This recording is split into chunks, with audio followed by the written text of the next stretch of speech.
માતાજી મિત્રો ચા બા પીધી હવે કામે દીવાબત્તી કરીને જો ગોદરાની વારીએ તો જો ગોદરાની વારવાનું બાકી છે.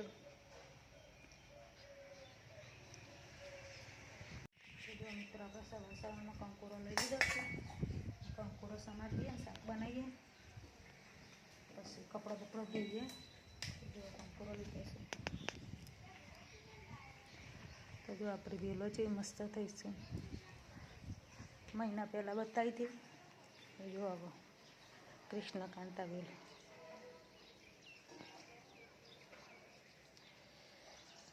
કુંડામાં જ છે, મતલબ કુંડુની ડોલ જ છે તો એ મસ્ત થઈ છે. જો મની વેલ ચલો કંકોરો સમારીએ. તો જો મિત્રો આજે તો બે શાક બનાવવાનું હું, એક ચોરીનું બનાવવાનું હોય અને એક કંકોરાનું બનાવવાનું હોય. તો જો મિત્રો કંકોરો આપણે સરસ ધોઈ દીધો છે. સારો 2 પોણી ધોયો અને બનાવીએ શાકીનું અને થોડુંક ચોરીનું બનાવીએ કામલ માટે. તો જો મિત્રો આપણે વઘાર આવી જઈશું. પહેલાં થોડુંક ચોરીનું શાક વઘારીએ કામલ માટે અને પછી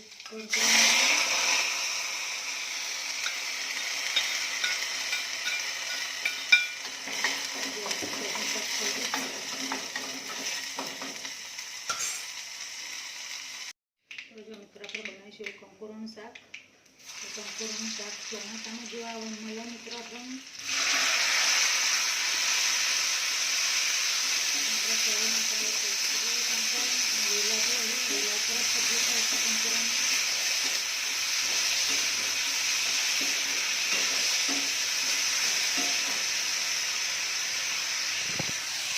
બની રેડી છે આપણે કંકોરોનું શાક.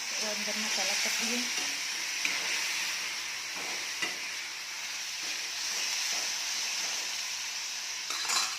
કંકોરો શરીર માટે બહુ સારો મિત્રો.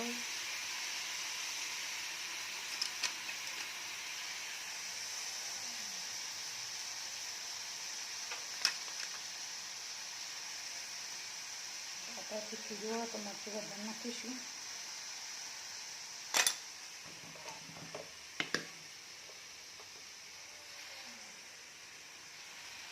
મીઠું નાખી દીધું. આપણી શાક તૈયાર છે. અંદર પાણી રેડવાનું, ચાલો કોઈ ટોકી દેવાનું સીધું અને ચડવા દેવાનું. તો મિત્રો જો આપણે કંકોરાનું શાક રેડી થઈ ગયું છે.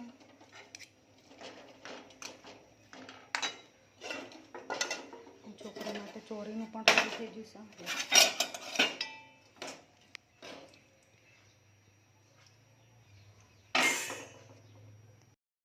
તો જો મિત્રો આપણે ડેટી કાપી દીધો છે.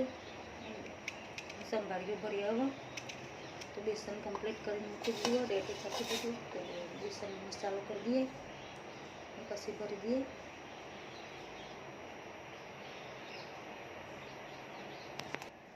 તો જો આપણે સંભાર ભરવાનું ચાલુ કરી દીધું છે. તો મસાલા કરીને સંભાળીએ મસ્ત થશે મિત્રો.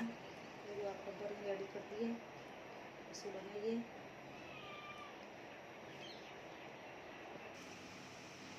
મિત્રો થઈ જશે આપણે વઘાર નાખી દઈએ. હવે સંભાળી નાખી દીધો છું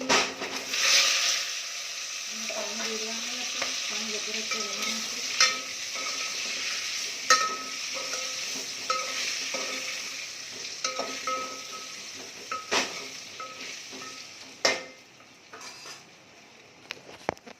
આપણે સંભાળીને થઈ જશે.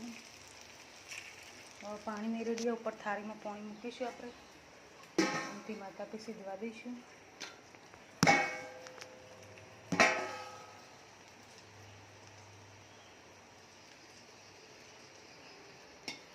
ચરી એટલે આગળ બતાવું તમને.